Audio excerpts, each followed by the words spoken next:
The following is a presentation of the Belly Up Sports Media Network.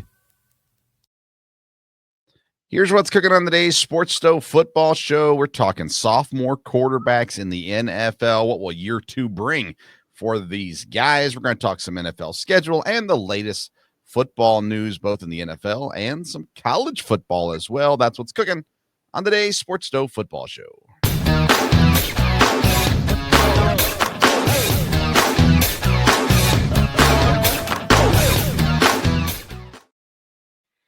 Welcome into an all-new edition of the Sports Stove Football Show, presented by Righteous Felon Jerky. Join the flavor revolution at righteousfelon.com. Use the promo code STOVE15. That's STOVE15 to get 15% off your purchase. I'm your host, Vince Stover, joined as I am every week by my dad, Dale Stover. Dad, how you doing? Hey, doing good. Again, a lot going on in the world of sports everywhere, but a lot going on in football. I mean, it's kind of like we're, headed into the season now. I guess there'll be a little break after the mini camps, but, a lot going on with all these votes and different things. Things will start taking shape for the season. Once we got the schedule, that does really help plan things out a lot. So, yeah, it does. It does. And last week we were planning on covering these topics, and we had a last-minute cancellation due to a schedule conflict, so we were not able to put out a program last week. But if you want to find any of our past programs, you can find it on the Belly Up Sports YouTube channel or on the Sports Stove Football podcast, wherever you get your podcasts, available there as well. Let's start some things off just with some basic NFL news. Jim Irsay passes away. He's had plenty of health issues here over the recent years. I don't know, Dad, you've been around a little longer than me, so you think about the Colts and the history of the Colts and things like that. What do you think Jim Irsay did for Indianapolis? Well, I guess he was the one that moved them to Indianapolis. So I still remember that was big news when you saw the Mayfair trucks leaving in the middle of the night or early in the morning going out of Baltimore. That was really a big thing back then.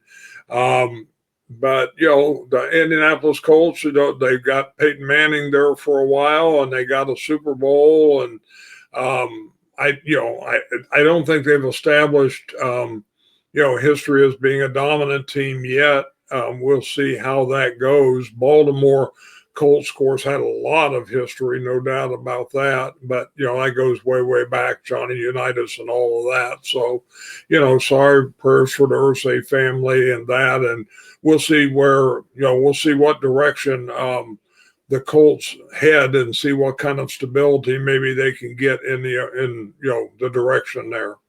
Yeah, of course, quarterback is the big thing, and having Manning and then Luck for a while until he retired, they haven't really found that stability since Andrew Luck's retirement. So will Anthony Richardson end up being the guy? Will Daniel Jones get a legit shot at it, or will they be drafting, maybe not this year, maybe the next year, Arch Manning as the eventual successor here? We'll see how all that shakes out. Massive contract signed this week by Brock Purdy and the 49ers. I think I've made my thoughts clear on this in the past, but in case you haven't been listening to our show for a long time, I just don't see Brock Purdy as that guy. I understand why they signed him to the contract. It's the price. It's what you got to do. I understand all of that. I think in the Shanahan system, he obviously works. He's good. He was good in college. He probably deserved to be drafted higher than he was drafted, all those kinds of things. But when you look at a guy that can take over a game, when you're looking for a quarterback that can win you a game, to me, Brock Purdy's just not that guy. He's a game manager, and there's that's not all bad. There's good things about being game managers. But at the end of the day, I don't see him as a superstar. I don't see him as a guy that's going to win you a championship. I think he's a guy that's not going to make the mistakes, but you're going to need people around him to make those plays. And right now, the 49ers have lost playmakers, really more so than added playmakers. And I think the 49ers with Brock Purdy at quarterback are still a threat in the West, but ultimately they're not a scary team. People don't look at Brock Purdy and go, "Oh no, Brock Purdy's coming." But he's good. I think he's respected. I think he should be respected. So I know this sounds like a knock, and I guess it is to a degree. I just feel bad. I wouldn't want Brock Purdy as my quarterback. In Green Bay, I love Jordan Love. I like what he brings. I think there's athleticism, and I think there's playmaking ability that he brings that can take the Packers over the top. That being said, if it was, I don't know. We'll come back to this probably down the road when we play some this or that Brock Purdy or kind of selections. But Dad, your thoughts on the Purdy signing and San Francisco long term? What does that mean? Well, I agree with you. I've never been sold that Brock Purdy was necessarily the guy. He has fit in well. Again, they do have a good coach that I think knows how to set up, the plays and stuff for a quarterback, and that helps. In this climate right now with money and quarterbacks, San Francisco really didn't have any choice. Like Right. you said, they had to do that. I mean, there are quarterbacks in the last 2 years getting money that, have not necessarily proven yet but that's not where it is. Will that realign sometime? Will that, stop? I don't know. I don't, I wouldn't think, the players will ever want that. They want everyone, to get as much money as they can. So I don't know, quarterback money, I was thinking back, has changed a little bit. The biggest thing that changed was when they put the rookie cap in there. For a couple of years, that was crazy. Whoever got the first quarterback drafted was getting all kinds of money and hadn't even become the starter yet. But now, we will see. I like I said, I'm not really convinced of that on Brock Purdy. Could he go to any team and be a starting quarterback? Maybe so, but I don't know that they would have success. And like I said, I don't even know for sure. Could he be a starting quarterback on every team? Probably not. So, Well, we'll see. yeah, I'll clarify that a little bit. He couldn't beat out every starting quarterback, obviously. And I don't know if that's what you meant by that or not. System is everything in the NFL, especially for quarterbacks. And Purdy's in the perfect system for him. It fits, it works. That's the way that it needs to be. I look at that. That's how I kind of look at it is, okay, can he play on any team in any system? And I don't think the answer is yes to that. And honestly, there are few quarterbacks who can. It's not like half the quarterbacks in the league can play in any system. No, I don't think so. I think you've got a select few. I think Mahomes, Burrow, Josh Allen, maybe Lamar Jackson would be included into that can play just on any team in any system and be successful. Brock Purdy is in the right system. He's in a situation that's good for him and makes sense for him, and it should work out fine for San Francisco. I'm just not sure they're going to see a Super Bowl with Brock Purdy as their quarterback. But you go way back, right? Trent Dilfer won a Super Bowl, and they didn't win because of Trent Dilfer. So that's what I mean by that is it's not that I'm not saying that he's bad. I'm not saying he shouldn't be in the NFL. I'm not saying he shouldn't have signed this contract. I just don't think he's a guy, if he hits free agency in a few years, he's just not going to work everywhere. And he does work for San Francisco, though. And so I understand why they signed. But there was a lot of talk, draft season, even with free agency, with Aaron Rodgers looming around and things like that. There was some talk about maybe they don't re-sign Brock Purdy. But I think that all along this was the plan for them. It's Shanahan's guy. And obviously Shanahan's done a great job of working to the strengths. And that shows the strength of Shanahan as a coach too, of working with the strengths of his quarterback and makes things work the best that he can. So for sure. I mean, you put Brock Purdy on the Titans this year, their record, I don't think is any better than it's going to be with Cam Ward. Personally, that's my opinion. Take it or leave it. All right. Let's see here. The tush push, it continues forward. 2 votes short of being banned. I've never really understood the idea of banning this play. I think there's some safety concerns with it, but no more than a whole lot of other things that go on in the NFL. It's a quarterback sneak. It's, could they make some tweaks to it? Maybe. I don't know, Dad. I've never understood the push hard to say this needs to go away from the NFL. If you don't let them get 4th and inches or third and inches, then they won't run it the tush push. So I don't know, Dad. What are your thoughts on the tush push, and do you care that it's still around? Well, I think, the part of the issue is there used to be a rule that you couldn't advance the runner, and even out in the field. And I don't like the way they do that now, that everybody grabs a hold of the running back and, they go for a few more yards. I heard a lot of arguments in the last couple of weeks that, this is a rugby play and not a football play. And there's probably some truth to that. So why they changed that rule, I don't know. As far as the tush push, I think it wouldn't have hurt the game to ban it and, get away from, pushing players forward from there. But, does it change anything? I don't, everyone knows it's available. Everyone knows, they can do it. I've heard a lot of talk, this week about it. And, I don't know. Maybe somebody will bring it to a head. The Commanders came close to that. And, it's true. If you ever get to a game, especially a big game, and a touchdown is awarded by the officials, and it changes the outcome of the game, then we'll be done with this, because I don't think people will tolerate that. Fans will tolerate that, whatever.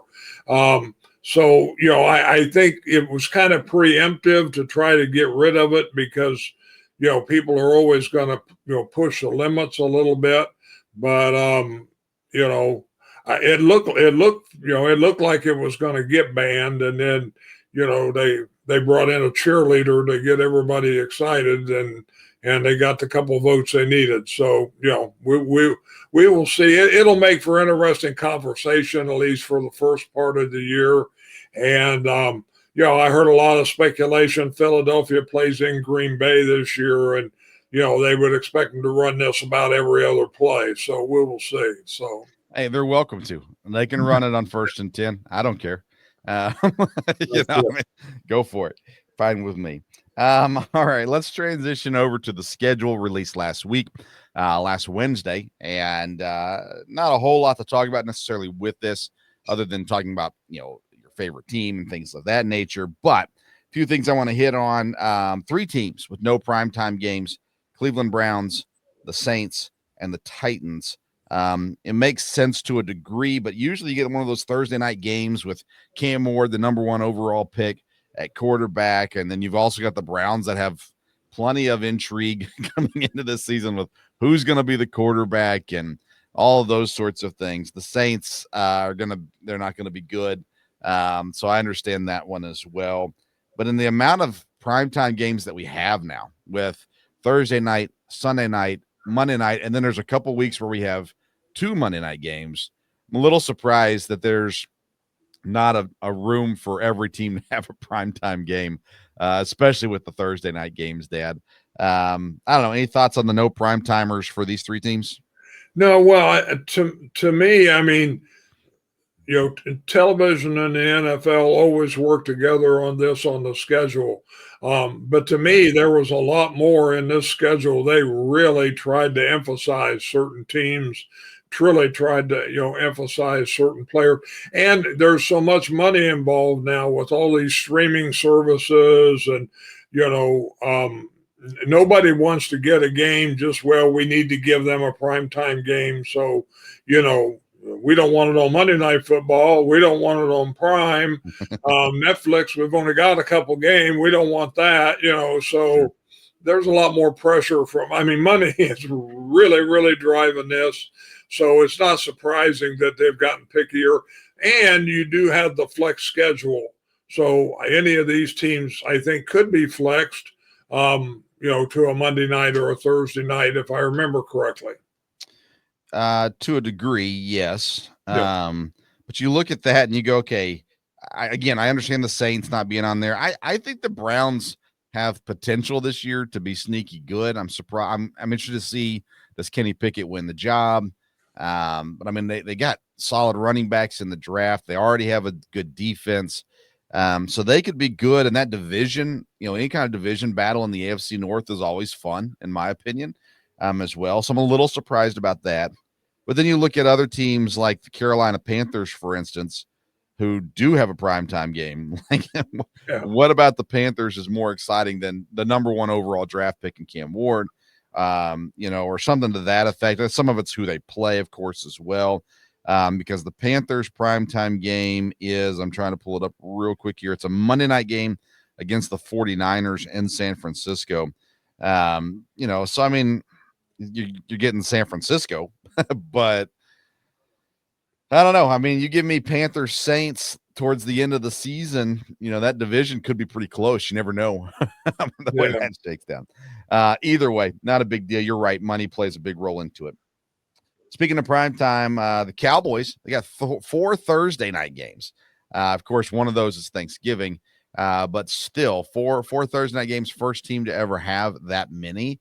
We used to listen to Aaron Rodgers talk about scheduling stuff and what he liked and didn't like. And there was positives to a Thursday game because the next week, typically you get a little bit more time. The lead up to that's rough. So if you can get a Thursday game after a bye, that's great. All that kind of stuff. But fair, unfair, does it matter? Your thoughts on 4 Thursday games for the Cowboys?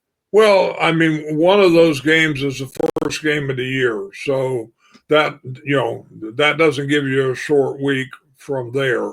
Sure. And then they've played Thanksgiving forever. So they're used to that. The question would be the other two. And, you do get time after those games.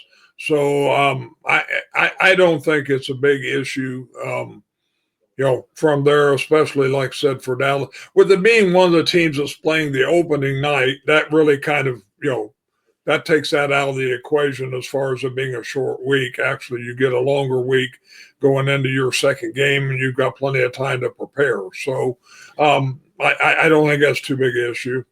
So the thing that I look at with it is they play the Eagles on Sunday, November the 23rd. Then on Thanksgiving, it's the Chiefs. So you got 2 top-tier opponents back-to-back on a short week. Again, they play Thanksgiving every year. That's not new to them, of course.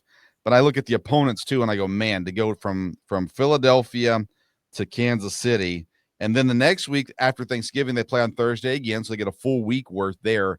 But they play Detroit. So they're going 3 games there of a team that's, Super Bowl or Super Bowl team, a team that's won multiple Super Bowls recently, to a team that's been one of the best in the NFC now for a couple seasons as well. I think that's tough. And then their other Thursday night game is towards the end of the year, and that's against the Commanders following a Sunday game against the Chargers. So that 3-week stretch around Thanksgiving, the week before, the week of, and the week after, that's a tough bout. But every team has tough bouts throughout the season as well.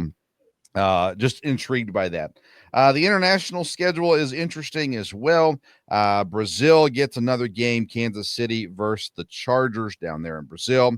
The Vikings will go back-to-back weeks in Europe. They're going to get a Dublin game against the Steelers, and then they'll go to London the following week for the Browns. London has another game, Rams and Jaguars. Berlin gets a game, Falcons and Colts. And Madrid gets the Commanders and the Dolphins this year. So, Dad, now we've got 6 international games. I don't love international games. I understand the purpose for them.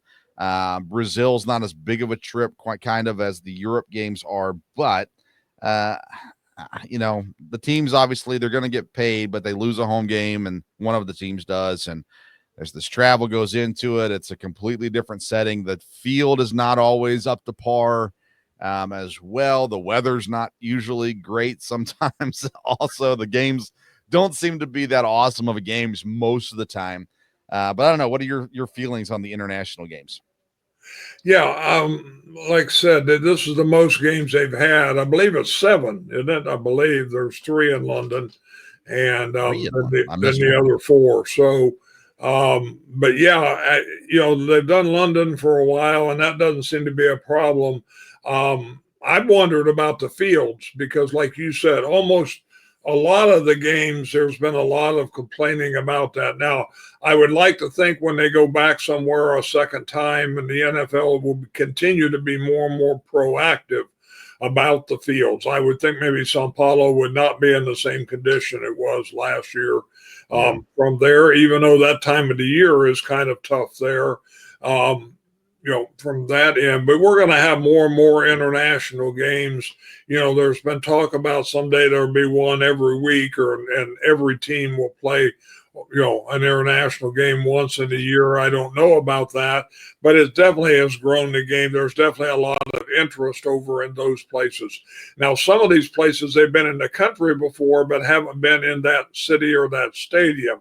They've been in Ireland, but they haven't been, where this game's going to be. They've been in Germany, but they haven't been in Berlin, before. So again, what is the field? What is the conditions going to be like? But, NFL Europe played for several years and was in, some of these countries. So we'll see with Spain. I think, I don't think it's official, but you hear that next year they're going to go to Australia. That would be interesting. And we'll see where that goes. So the international game, and again, the London ones are always real early in the morning. Yeah. That was not the way the Sao Paulo one was. I'm not sure. I haven't really looked at the schedule to know these others, if that'll be the same case or not. So as far as being interesting games, I think if they're not, first thing in the morning, that probably helps a little bit too. So I know it sure makes it easier on fantasy football. So they are. All of them are 9:30 kickoffs, 9:30 a.m. kickoffs, American Eastern time zone, with the exception of the Sao Paulo one. And the game I missed was the Jets and Broncos, week 6, also in London that you mentioned. So yeah, all the other ones are 9:30. All the European ones are 9:30 Eastern time kickoffs there as well. So yep, we'll see. It's fun to turn on the TV in the morning and have football on. That's not a lot of bad with that, I don't think. But yeah, fields are the biggest issue for me. If they have proper playing surfaces, you can't control the weather anywhere. So, but you can control the playing surfaces to a degree. All right, let's talk about sophomore quarterbacks, Dad. And before we get into that, because I'm sure we'll have some spicy takes on this one, I want to encourage people to check out Righteous Felon Jerky, righteousfelon.com, promo code STOVE15, STOVE15, for 15% off your purchase. They've got some incredibly spicy jerkies. Not all of them are, of course, so you can go find your new favorite flavor at righteousfelon.com. All right, Dad, let's get into these 6 sophomore quarterbacks, 6 quarterbacks, first-round guys from 2 years ago, and Caleb Williams, Jayden Daniels, Drake May, Michael Penix, Bo Nix, and J.J. McCarthy. And I've had a few already opinions on J.J. McCarthy. We'll talk about them again, I'm sure. But I want to go through these guys one by one, give each their fair shot here, and kind of the expectation we have, and then maybe the expectation, or not the expectation, but what they should do. So what we think they'll do and what we think they should do this year. We'll start with Caleb Williams, number 1 overall draft pick by the Chicago Bears. Completely different staff. Ben Johnson comes in after being incredibly successful in Detroit with Jared Goff at quarterback. They have weapons. They've got 2 tight ends. They've got 3 receivers that are solid. Of course, one of them's a rookie, so we haven't seen him play yet, but I anticipate them being solid. Dad, when you look at Caleb Williams, obviously last year, when you look at how Jayden Daniels did so good, it kind of overtook a little bit the number 1 overall draft pick. But can you put aside some bias and give us some thoughts on what you think Caleb Williams should be in year 2, and then we'll come to what you think he will be. What do you think Caleb Williams should be in year 2 with a new head coach and the weapons that he has? Well, one general thing I think we need to start out with about all these is, there's a sophomore slump, and part of that is because when they're rookies, nobody really knows totally what to expect. And when there's the second year, there's more scouting, there's more tape. Now, that's not true on a couple of them that are going to have new coaches, new offensive coordinators, and Caleb Williams is one of those. So, we will see how that goes. He was a great talent in college, and, so he's supposed to have, a lot of ability there, and he obviously does. How quick will he settle in? This is a new system for him. It's a new coach. Again, this coach does well, did well with Jared Goff. Jared Goff and Caleb Williams are not anything similar at all. But again, he may be fine. He may be able to adapt the offense to what it needs to be. Caleb Williams, like I said, it'll be new for him. I think there's a lot of optimism, no doubt about that. I think Chicago is looking at, you always look at the quarterback to be the leader. And, can Caleb Williams be the leader, with some of the things he went through last year? I think that's going to be part of the issue. I think the team will rally around him, but, will he be able, to be the leader from that standpoint? He does have weapons to go with him. They have bulked up the offensive line potentially. I think anytime you bring in a lot of free agents, how is that going to mesh? How's that going to mesh in the first few weeks? From there, and from what I have heard, they've strengthened the interior of the line maybe a little more than they have the tackles. And again, Caleb Williams had a rough go last year with far as rushes and everything is concerned. And people know that's what you've got to do, is to put pressure on him. So, we'll see. Ben Johnson, I think, is a good coach. Again, like you said, putting bias aside, that's really hard to do with Ben Johnson, because he's already stirred the pot and he talked about all that. And so it's not hard to hate the Bears, and it's not going to be hard at all to hate the Bears this year from that standpoint. Will they be better? Everybody in the NFC North is going to be good or have potential to be good. So that makes a difference, because it used to be, there's a couple division games, they're gimmies. You're going to have those. Now every division game is tough, and every division game is important. And, Ben Johnson's going to face that. Of course, he's been in the division before, but he was on the team that was, coming up, surprising people, everything from there. So we will see. Caleb Williams definitely has a lot of ability. Will he be the best of these sophomore quarterbacks? I don't know. I thought about this when you talk about the best of the sophomore quarterbacks. Are you talking about their statistics, or are you talking about their team having success? Yeah. He may be fine. They may come out of this saying, hey, we've got our guy. Everybody in Chicago wants him to be the guy. Is he the guy? No, not yet. We will see. And that's how I would define success this season for Chicago, is if they end this season going, okay, we know we've got our guy. If they can end the year with that, they can end the year with 8 wins, but know that Caleb Williams is their guy. That's a successful season still. Now Chicago fans won't agree with that, but that's fine. But they come out of it knowing for sure, no doubt about it, he's the guy, then that's good. Under Ben Johnson, Jared Goff was throwing for 4,400, 4,500, 4,600 yards, up to upwards to 30 touchdowns, almost 40 this year, and then 7 to 12 interceptions. Caleb Williams last year, 3,500 yards, 20 touchdowns, 6 interceptions. if his TD to interception ratio can stay about there, he's going to throw more touchdowns because the offense is going to allow him to do so. So he's going to throw for more yards because the offense is going to allow him to do so. What he's got to do is kind of get that QBR up or that rating up a little bit at 87.8 last season.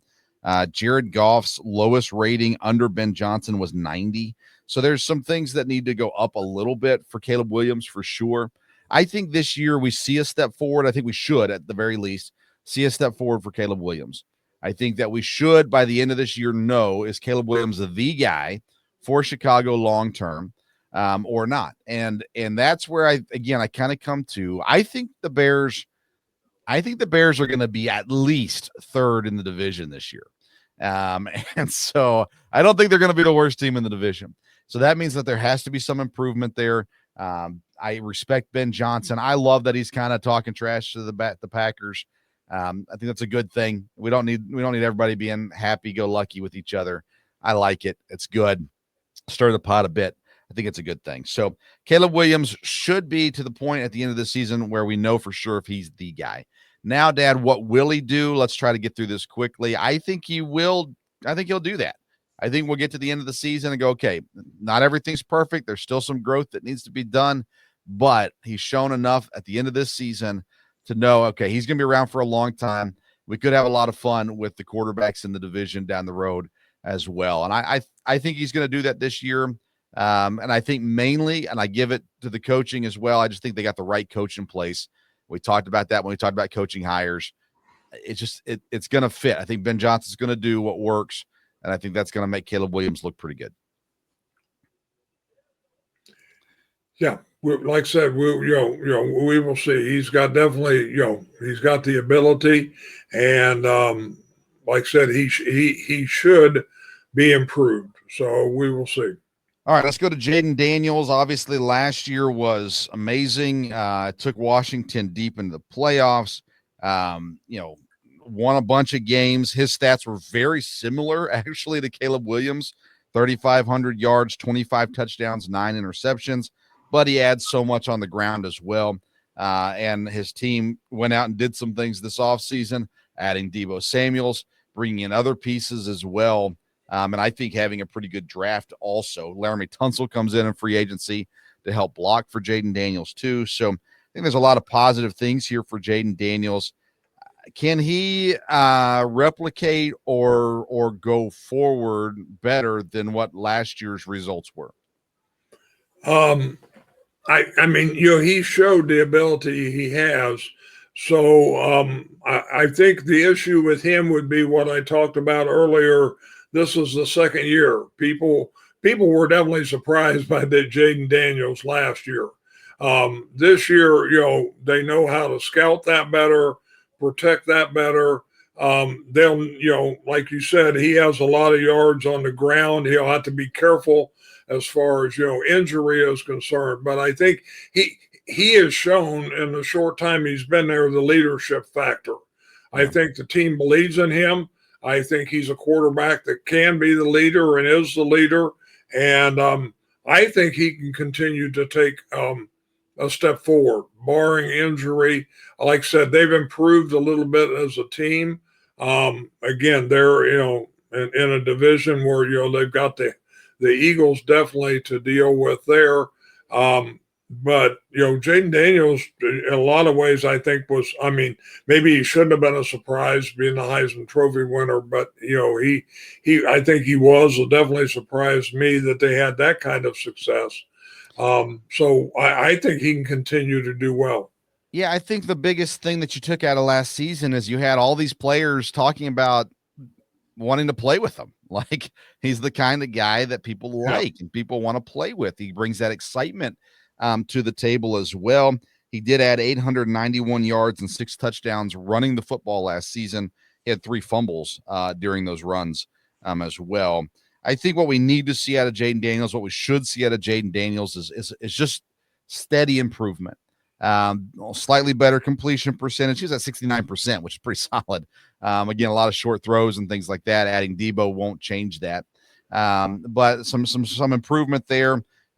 He needs to be throwing, I think, 30 touchdowns at least this season. Needs to stay under 10 interceptions. as well. Last year he had 9. So there'll be some improvement in that area as well. But the biggest thing I like to talk about is expectations. Last year, the expectations were fairly low. This year, they're going to be sky high. How's he going to handle that? How is the staff going to handle that? How is the rest of the team going to handle that? They're now a team that's looked at as legit threat for the Eastern Conference title or the Eastern Division title, and Philadelphia is in that division. So, there is a lot higher expectations this year. Will they handle that the same, or because last year they could play the underdog. This year they won't be able to do that. Dad, is there enough from last year? Can we say after one season, Jayden Daniels should have been the number 1 overall draft pick? Or is it fair to say he obviously had the better rookie season, but we're not quite to the point yet where we can determine, yeah, he should have been number 1 overall. The Bears made a massive mistake in passing on him. Yeah, I don't think you can say that he should have been the number 1 overall. And I think he can be thankful he wasn't the number 1 overall, because I don't think that would have the Bears is not where that wouldn't have been good for him. He wouldn't have had that kind of season from there. And, so no, I don't think, people, need to say that. I wouldn't think people in Chicago are saying, oh boy, we wish we got Jayden Daniels. Now, in 2 or 3 years, maybe they will be saying that, but Daniels is in a good spot. The new coach, a lot of excitement, everything there. Great fans. People in Washington have been waiting a while. So, great situation there for him. But no, I wouldn't say, we can say, oh, yeah, he should have been number 1. All right, let's go to Drake May and the New England Patriots. Last year, he played in the majority of games for New England. Obviously, the win record was not good. Stat-wise, average 2,200, almost 2,300 yards passing, 15 touchdowns, 10 interceptions. The team was not good last year. We knew the team wasn't going to be good last year. Surprisingly, at least in my opinion, they moved on to a new coach.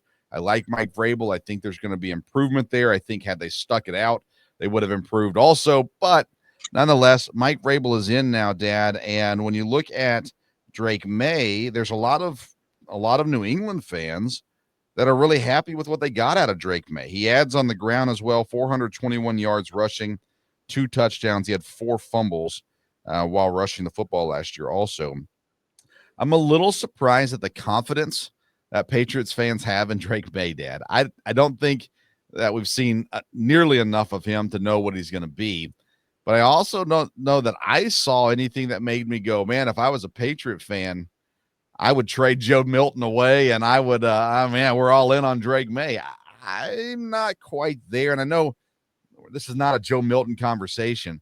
I understand that Joe Milton has his limitations as well and whatnot, but so let's not make it about him. Drake May, Dad, do you have confidence that Drake May is the guy for New England? No, I don't think he's shown enough that he is the guy. I think what he showed is he has potential. In other words, he could become. I think that's what he showed last year from there. Now, again, he wasn't on a good team. Is he on a good team this year? Nah, probably not a great team. I think the key for Drake May this year is going to be Josh McDaniels. If he can do a lot with Drake May from there.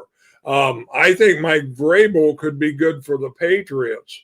And maybe I'm missing something, but Mike Vrabel coached for the Titans, and I'm not sure they had an outstanding quarterback, or he developed an outstanding quarterback the time he was there. Unless I'm missing somebody, so we will see. Is Drake May better than Ryan Tannehill at his peak?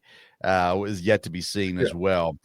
I'm surprised by the confidence level from Patriot fans. Honestly, I don't dislike Drake May. I'm not saying he can't be the guy. I think the expectations are still so low for New England that might be helpful for Drake May coming into this year. He needs to improve his touchdown to interception ratio. But again, who's he throwing the football to? I mean, I know they brought in Stephon Diggs, so that should help. But man, I'm intrigued to see what the offense looks like You're right. McDaniels being back should be a good thing for Drake May. Vrabel brings stability, I think, to the organization as well. I'm intrigued this year as I'm an open door right now on Drake May. I don't have a strong opinion either way on him, but what you have to see out of him this year in year two is improvement. He has to be better than he was last year, and we'll see if that's the case. Let's go over to Michael Penix Jr. in Atlanta. He was the surprise pick last year in the first round. Didn't really see that one coming. Last season, he played basically 3 games. He played in 5 games, but he only really played legitimate time in 3 games. He beat the Giants, lost in overtime to the Commanders, and lost in overtime to the Panthers in his 3 games that he played. He had 775 yards, 3 touchdowns, 3 interceptions. And, Dad, I think that Michael Penix, out of these 6 quarterbacks, is the most dependent on his guys stepping up and fulfilling their potential. Bijan Robinson, Drake London. You've got to have these guys, especially the receivers and Pitts, the tight end. They need to start playing good football.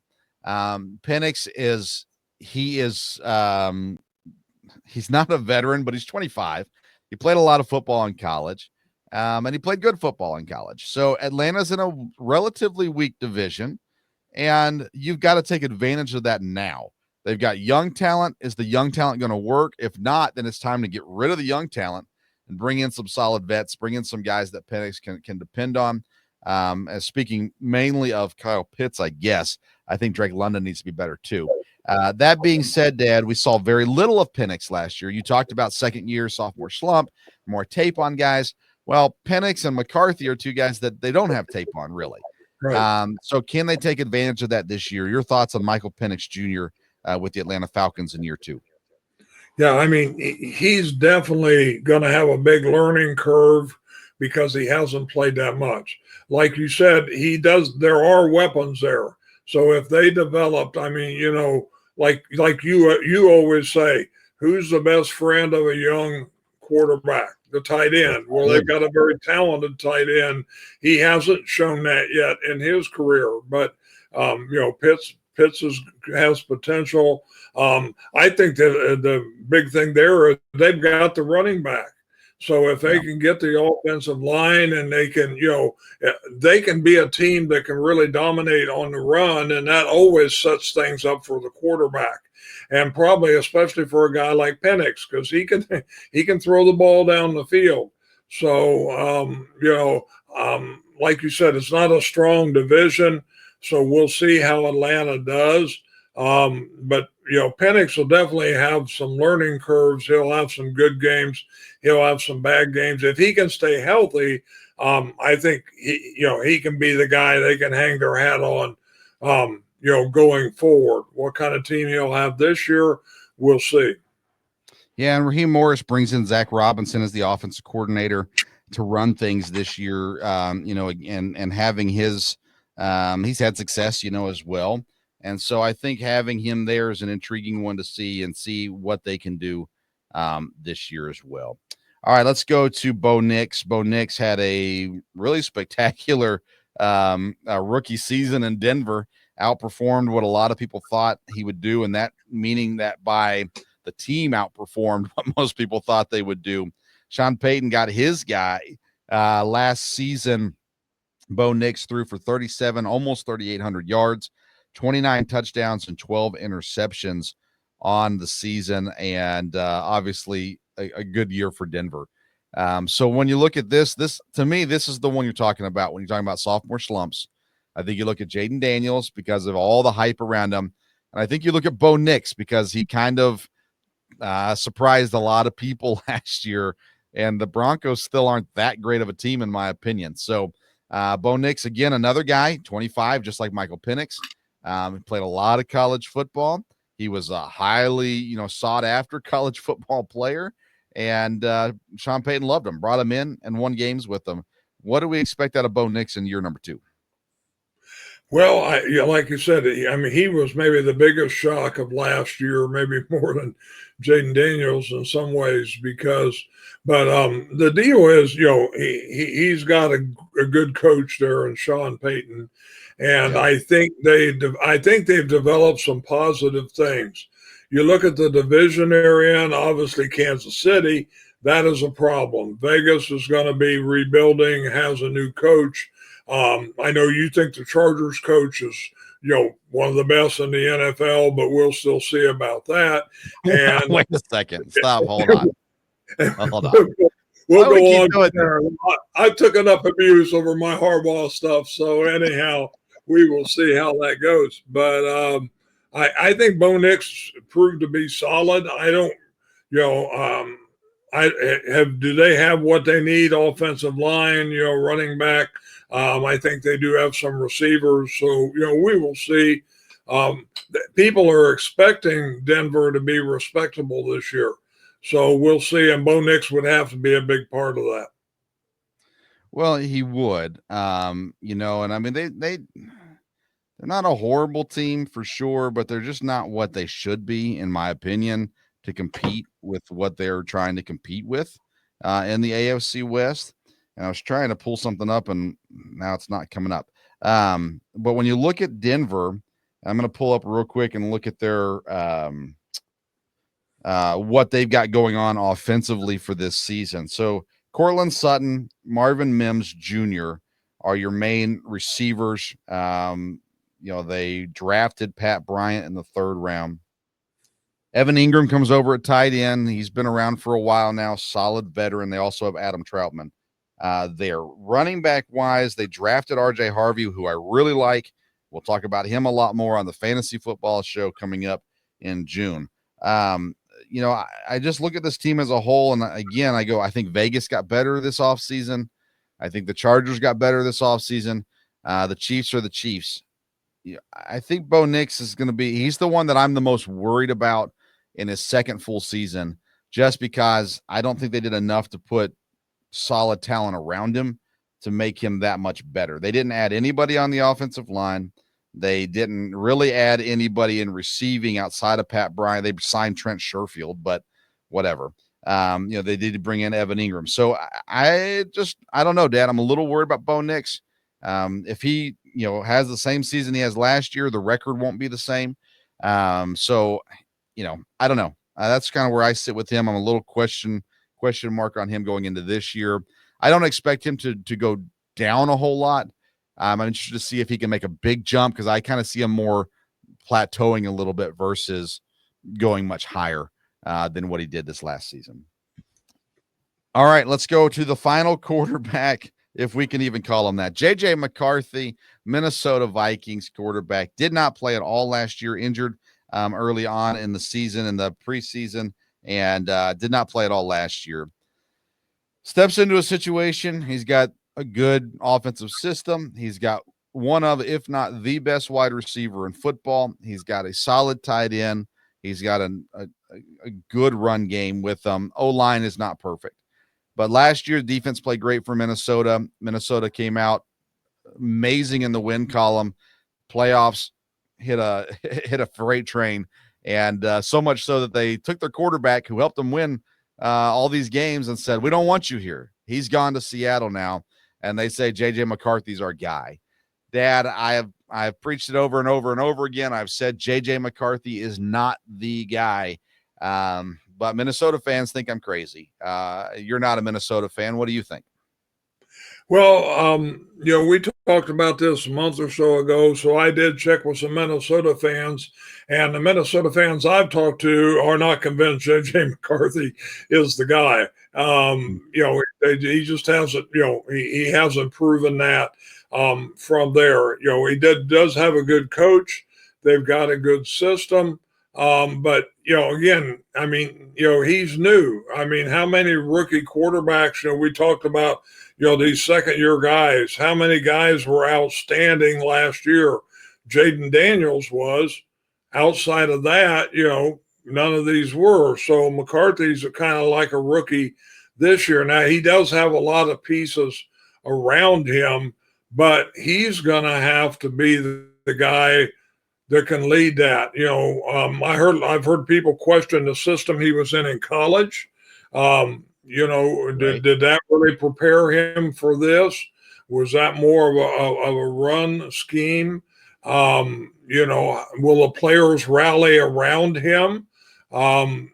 He's got some high priced wide receivers. They're definitely going to want the ball, but will they be patient and will he be able to develop? If I remember right, Minnesota I know some stretches has a pretty tough schedule. So, if McCarthy, how will the Vikings start out? The Vikings surprised people last year. We were to the middle of the season and still thinking, how does Minnesota have all these wins? And Right. I didn't look back at it, but I think they had a lot of close wins too, didn't they? In Yeah. some of that, maybe not. I don't know, but so again, they're not going to surprise people when Minnesota. You're going to look at Minnesota as, hey, this is a big game, and again, they're in a division that's going to be tough, and everybody in the division, they're not going to surprise people in the division this year. So we will see. McCarthy, I think, will definitely have to take some lumps.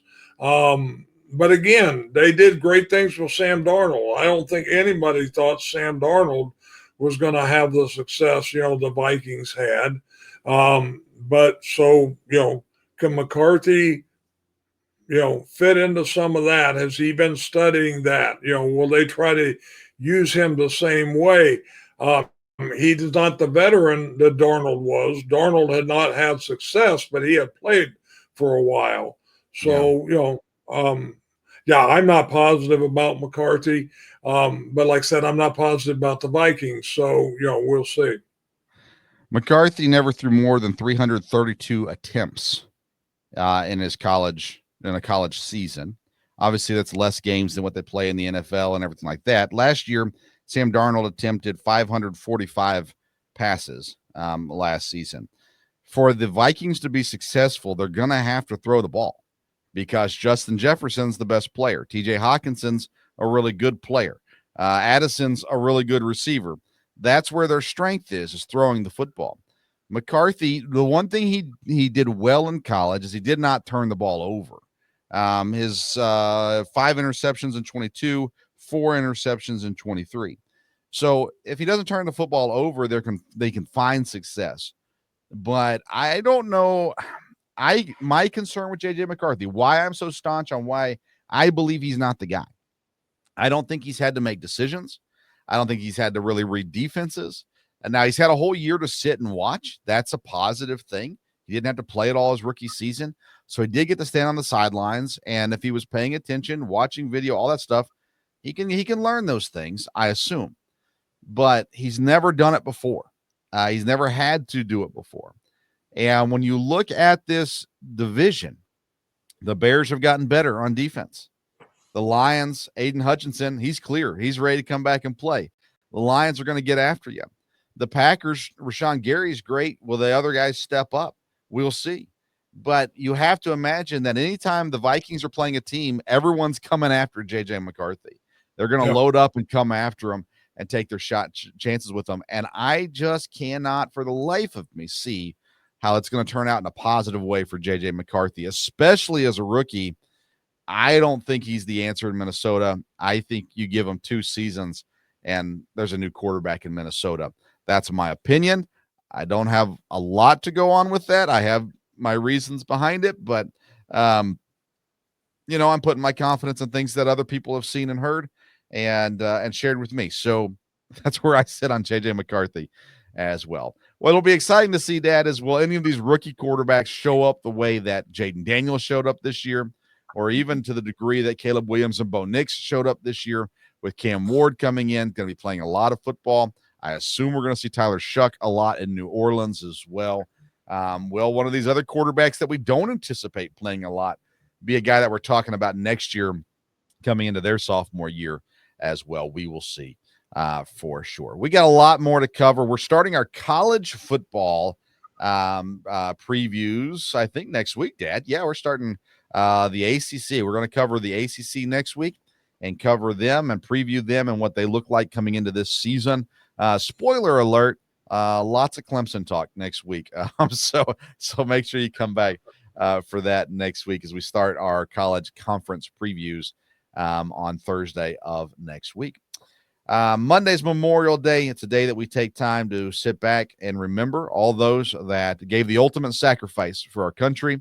And I would highly encourage you in your day off, if you have it, and in your opportunities to hang out with family or friends, please take some time to remember not only those who gave their lives, but the family members of those that lost loved ones due to their service for our country. So we thank you, family members, for you also gave that sacrifice. And so we thank you for that and think about that this week as well.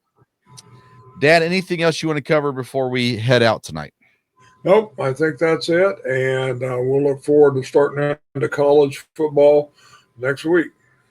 All right. So check out Righteous Felon Jerky at righteousfelon.com. Promo code is STOVE15 for 15% off your purchase. Go get you some bootleg and barbecue. It's amazing. You're going to love it.